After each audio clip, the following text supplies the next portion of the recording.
Hello, welcome to Book Buzz, brought to you by the Peters Township Public Library. I am Miss Shannon. And I'm Miss Linda, and we are here to bring you, excuse me, the second half of October, just in case the first half didn't have enough stuff for you. We have to fill in the rest, right? Gosh, we just always have everything. Okay, so here's what I want to ask you, and I know I asked you last year, because this is a fun topic every year for Halloween. Okay. What was the scariest movie you ever saw? Oh, and remember the one year I told you The Little Mermaid? Yeah, I know. I was like, what's with that? Because she can't talk, and I just feel like if you're deemed mute, that would be awful. Yeah, it would be scary. Yeah. And not even so scary, just because we talk all the time, so that's to be able to learn how to communicate. Oh man, that would put us right out of business. No, but and then I told you the one about the Tooth Fairy too, which that still messes me up. That Tooth Fairy one. Okay. So anything real? So no, that's a real one. Okay. It was When Darkness Falls. It's when this creepy tooth fairy would come in and it was terrifying. It's not the Tooth Fairy like on the Santa Claus. No. Tim Allen. Yeah, no, not him. Or isn't the Rock a Tooth Fairy too? Isn't that a movie? I'm pretty sure. No, there's the creepy one, and it's this scary witchy Tooth Fairy thing. Well, I will say that I have not really watched a legit scary movie in a very long time, because I used to watch them for social purposes, my friends were watching them or whatever, and I got to a point where I really don't like scary things. Yeah. Although we did watch, it's not a movie, and I wouldn't say it's the scariest I ever saw, but it was definitely spooky. We watched the TV series Lockwood and Company, which is based on a teen book series. Okay, right. It was spooky. Was it? Mm-hmm. Huh. Yeah, they fight ghosts and stuff. Oh wow. Yeah.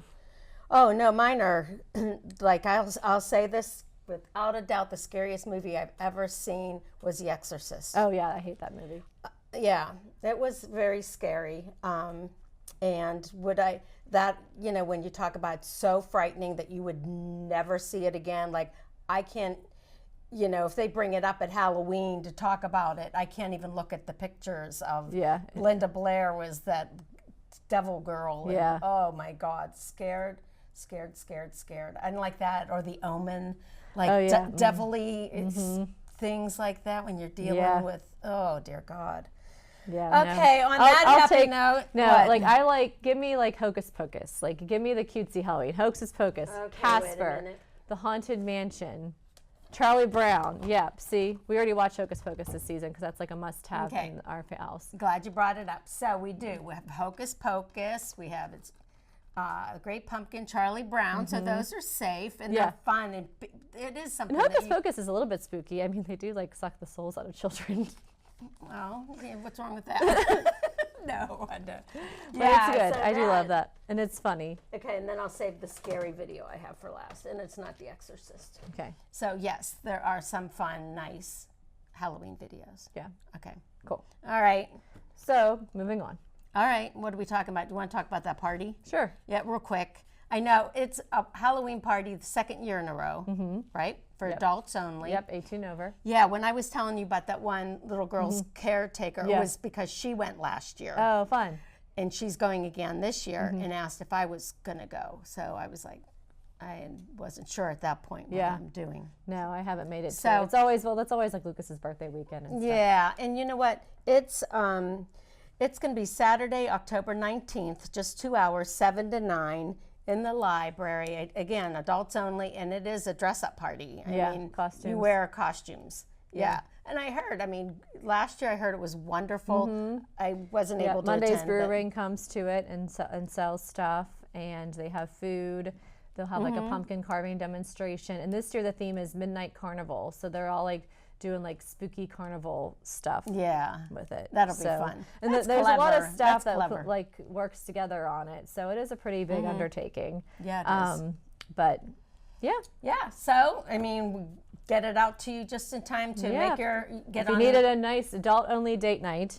True. It's who doesn't want to have a date at the library? Exactly. That's where we want to be on Saturday nights. Yes. So. All right. That's the scoop on the party. Very cool. Okay, moving on. Sensory Storytime is back for the fall, which is great. She had Marianne had her last one just last week, right? Yep. Yeah. Just last Thursday. It's usually like the third Thursday of the month, I think. From 10 to 10:30. So the next one is October 17th. And the sensory story time is a very, it's not, laid back isn't really, but low key Right. kind of story time where it's more sensitive for children that have sensitivities to anything from sounds to lights, yeah, things around them that need, a different way of communicating with them with the books and everything. And it's a very small group. She only takes 8. It fills up, and everybody that comes out of there raves about it. That's awesome. Yeah, she does a fantastic job, and she's a really nice woman. That, again, is the sensory story time, so you want to get online and register for that. Yep. Sounds good. Okay. Well, we are bringing our second month of our new American Girl book club. So we have this monthly, although we will be skipping November because there was a scheduling conflict. But this month we're going to be reading Samantha. So last month we read The Girl of the 2024. So she was present day stories. Samantha is from 1904, which when I grew up with American Girl, this is what we had, was all the historical stories, which I actually learned a lot more about American history reading the American Girl books than I ever did in school. I didn't say that out loud. But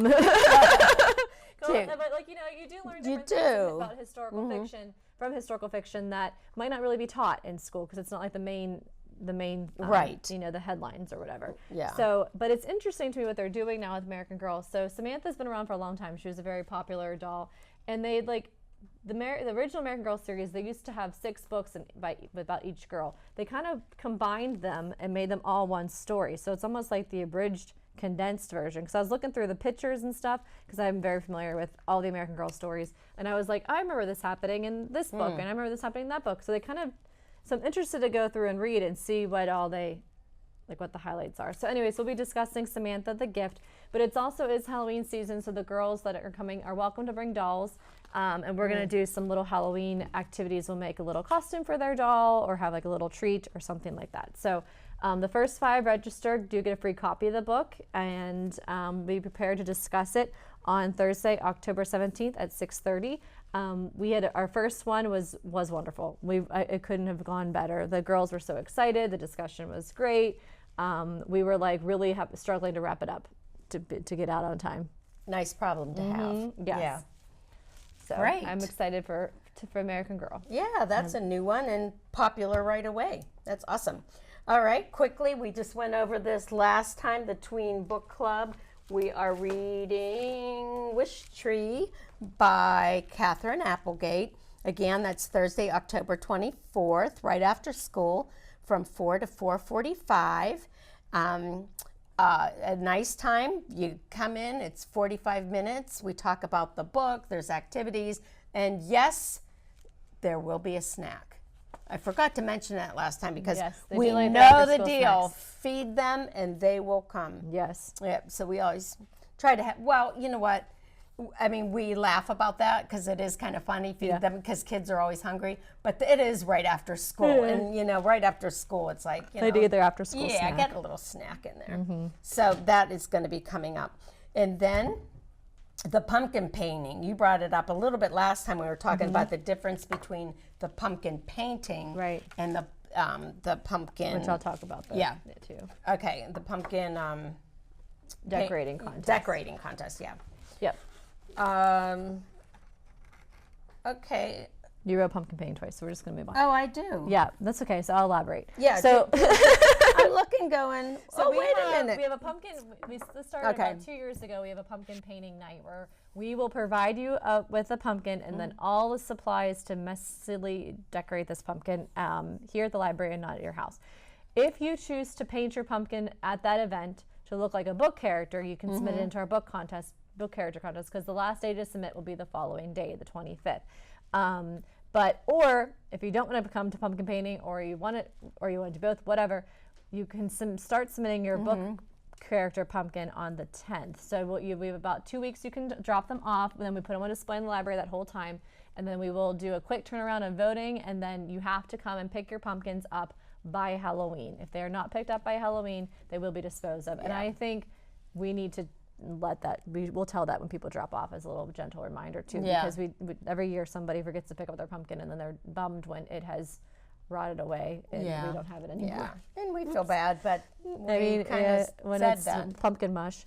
Yeah, so this one is a this is a artificial pumpkin, so we bring him out every year. So that's another option. You can always pick up an artificial pumpkin somewhere and decorate that, and then you can keep it every year. But the pumpkin painting will be on the evening of October 24th at 6:30. So come on in, paint a pumpkin. And that's fun. It is fun. Yeah, these are fun things that we do.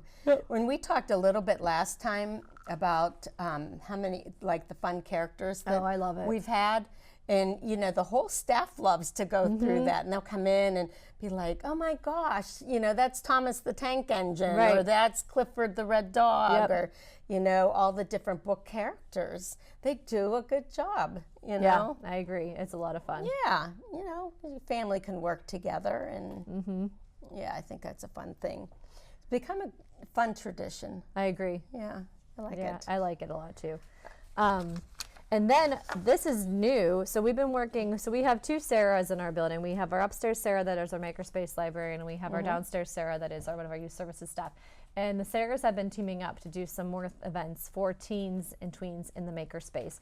So they are going to be actually doing a 3D printing class on October 25th, which is a in-service day. So the kids will be off of school, so they can come into the library and they will learn how to use Tinkercad, which is a 3D printing software. And then they will design a pumpkin lantern that will be printed, and then they'll have to come back at a later date to pick their pumpkin up because it does take a lot of time for that to be printed. But they'll get to make their own little pumpkin. That's 3D printed pumpkin. It's really neat. That's cool. So what a cool way, you know, you're already off school, so you might as well come to the library and do something fun. So that'll be on Thursday the 25th. Friday the 25th, excuse me. Yeah, fun. Yeah, you know what? I have to say that makerspace is phenomenal. It is really cool. Sarah, upstairs Sarah, has done such a good job with getting it all lined up and sorted and organized, and you know, things that can be checked out, things that can be used in the room, you know, things that, you know, you need to kind of test for so that you know what you're doing. There's so much going on up there. Yeah. That is so cool. I agree. Yeah. And now it's trickling down to us and the kids, and I know. She does some cool stuff up there. Busy. Yep. That's one. Well, the last thing on our calendar is our teen book club, which is going to be Tuesday, the 29th. They'll be discussing Once Upon a Broken Heart by Stephanie Garber. Stephanie Garber wrote the popular Caraval trilogy, so this is one of her more recent books. And the book itself they were all checked out, so I had to bring. So this is called a CD. So some of our teens know this. You can actually put this into a player, and it will read the story to you. It's called an audio CD. Which we currently do have a lot of books that are audio CDs on sale in the library's lobby. Yeah. So if you do still have a CD player, you can listen to a book that way. So this is Once Upon a Broken Heart. We'll be discussing it on Tuesday the 29th at 6:30. Very cool. Yeah. That cracks me up, your description of CDs. Right. But everything changes so fast. It does. Nobody knows anything. Yeah. It's like, what was that? Yeah. There was a comment on a morning show, I think a news show, that they were explaining something and they were going like this to mimic like a phone call. Right. So it went like this, like we're calling, and then they kind of looked at each other and went, well, people from a younger generation wouldn't know. Right. You know, so like, how are you supposed to do it? Like, you know, if this was it, you go, yeah. You know, but that's true. You know? I mean, when we do Five Monkeys Jump on the Bed, we still call the doctor. Yeah, see, I do too. Yeah. You know, you have to have some. You know. Right. Yeah. Mama FaceTime the doctor. Yeah. And Mama did a virtual doctor visit. Cost her $20. Oh, man. Time changes. I love technology. It just changes so quickly. Yeah, for sure. But it's all good. Yep. Any good books? Oh, yeah. Let's see. Oh, I brought one. Okay, so this is my last picture book that I brought of That's like creepy, Halloween. Too. I know. Well, this is the creepiest I'm getting for the picture book crowds. Okay. How about Cinderella Skeleton? Oh. Yes. Everybody needs to read Cinderella Skeleton. Robert D. Sansucci and at first glance, Boneyard Acres. How's that for a name? Boneyard Acres might seem like any graveyard, decayed, decrepit, and sedate. But if you look a little more closely, you'll meet Cinderella Skeleton, as sweetly foul as only she can be. You might think that Cinderella is the happiest ghoul in the land, but her two evil stepsisters treat her with scorn and leave her with all their housework and more. And then enter Prince Charnel, the heartthrob of the Halloween ball. Cinderella steals his heart. Will she find her happiness at last? Oh, geez. That's funny. Just like Cinderella. See how pretty? I'm sure that's... Yeah, with the dandelion growing out of her head. Oh, that's How's funny. that? Yeah. Who needs a boutonniere? There you go. Yeah. Hey, Okay. whatever. So I noticed this in between episodes when I was flipping through the illustrations. So I've discussed already Samantha, and on the first page it shows a picture of what her house looks like. She's like at this like really cool like old Victorian house. Well, so remember, Samantha takes place in 1904, and then I'm pretty sure eventually her house becomes haunted. Look, That was it. They That's look right. exactly the Oh same. my gosh, they do. Let me see it. Like, here, it's on the back, too. Okay. So, like, side by side, like, it really...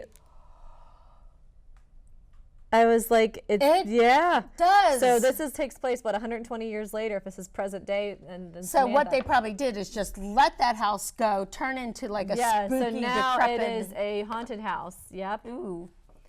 Yep. Sorry, Samantha. Mm-hmm. Wow, that's funny that you figured that I know, you saw I that. didn't, that was unplanned. I was Yeah. just like looking through. So this is called Girls Who Burn. Which will ignite first, her rage, their desire, or the killer's bloodlust? So this is one of those murder mysteries. This girl, she finds all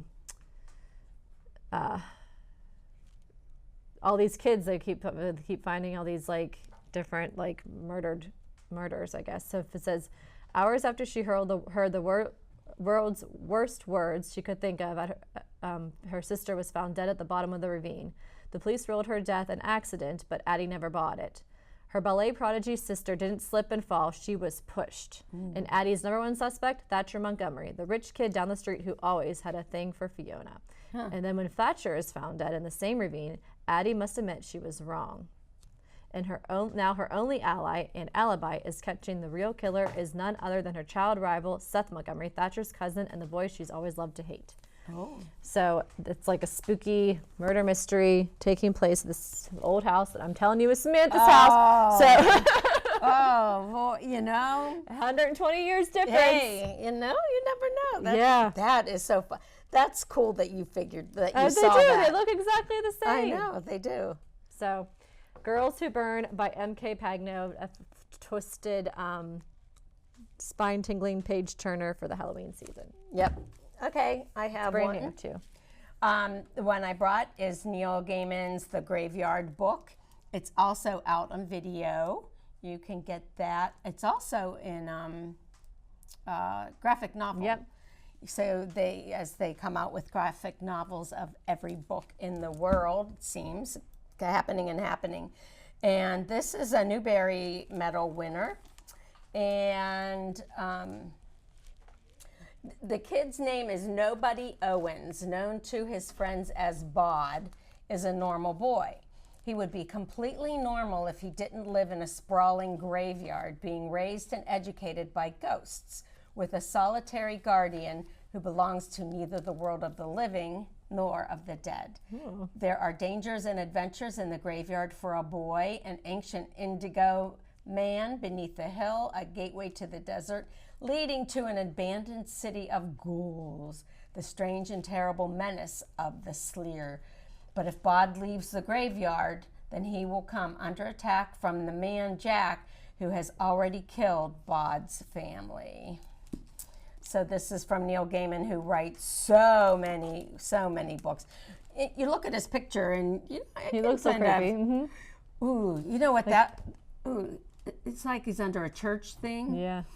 That picture reminds me of The Omen. Because they did. He looked like that. The guy, he was the priest. I don't think I saw that one. And he looked like that, and he was walking by, and he had the dark hair, and he was covered up, and he was the good guy, but he looked bad. And then he's walking by, and then all of a sudden, the steeple thing. Yeah, it was like that. I think lightning hit the steeple of the thing and came and impaled him. Yeah, that's sorry, Neil. All right, that's all I'm going to say about that. I never saw that movie, but I don't care to. No. So you kept saying videos, which videos is a deceased technology, or streaming, I guess. But that's what I mean. I know, but it was funny because my book is about videos. Oh, so this is a brand new book. We just got in by Ransom Riggs, who wrote the Mrs. Pellegrin's Peculiar Children's books. Oh yeah. And it's designed to look like, and our kids that are filming us have no idea what that is. It's designed to look like a VHS tape. And even when you flip through the pages, it looks like the labeling on a VHS tape. So this is this book just came in. I'm like, oh man, I want to read this because I love stuff that has weird technology things. So 17-year-old boy Leopold Berry is seeing weird things around Los Angeles. A man popping a tooth into a parking meter, a glowing trap door in a parking lot, a half mechanical raccoon with its tail on fire.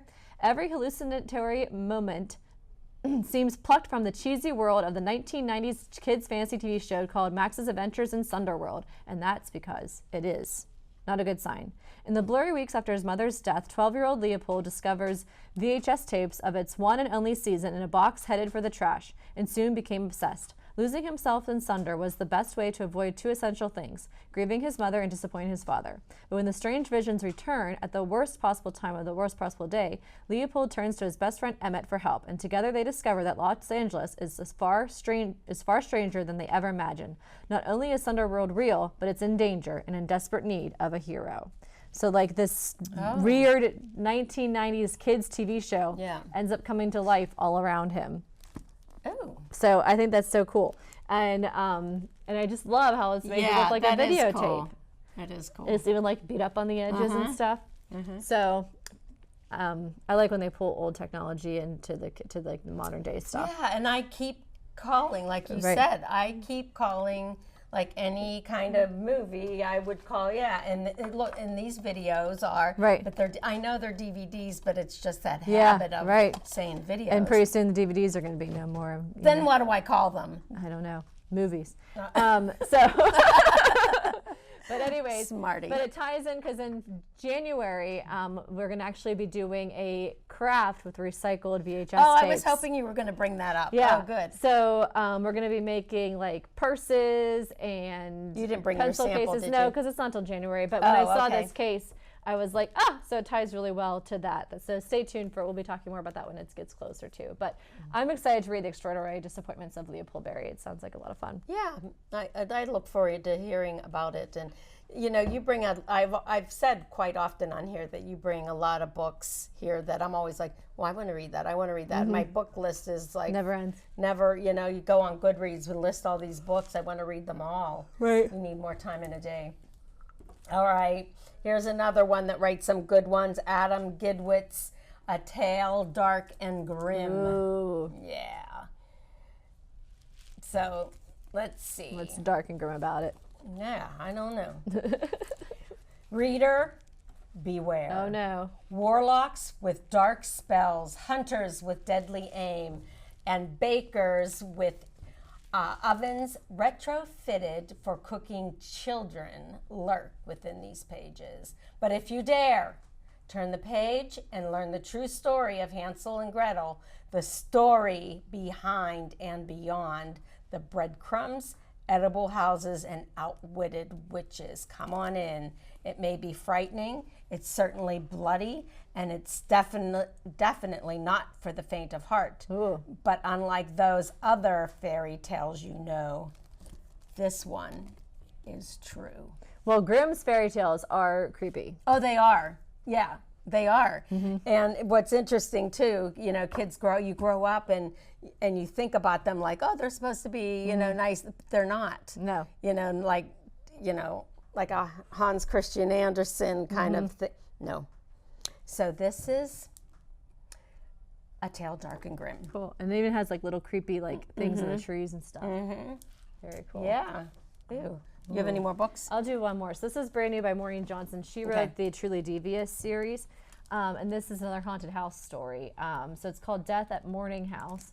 And the fire wasn't Marla Wexler's fault. With her house hunting, so apparently the house catches fire, but with her house setting career up in flames, it seems the universe owes Marlo a new summer job, and that's how she ends up at Morning House, a mansion built on an island in the 1920s and abandoned shortly thereafter.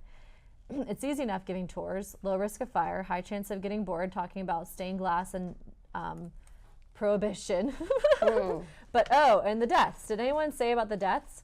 Maybe this job isn't such a gift after all. Morning House has a horrific secret that is buried for decades, and now the person who brought her here is missing. Oh.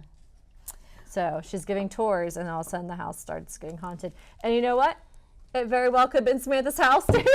Let me see. Is it? Well, it's a little bit more like they don't have a very good picture of it. Yeah. It's on the back of here too. But so Samantha's house is like the picture of the haunted houses. Apparently. Oh, this one has a map though. I always love a book with a good map. So this house is on a secluded island, and so she's giving like these tours, then all of a sudden like things start getting like freaky. Creepy. Yeah. Well, you know, I know we don't have much time left, but November will probably be more pleasant as far as books go. Not gonna be. I don't know. Not quite as turkey. scary. I don't know. Little Pilgrim goes look for a turkey for the cook. That's pretty morbid. Don't you bring up my favorite Pilgrim song? You know. You'll remember that for always. I know. We do it every year. Yep, we do. We still do it. Okay, we have all the motions. Oh. All right, not that one. Went to look for a turkey. Yeah. No, I don't do that one. All right. Well, that's it. Happy Halloween if you celebrate or not. Yep. Happy October. Happy fall. Happy. And we'll see you. Happy. And read some scary books, I guess. Yeah. And then we talk turkey. All right. Ciao.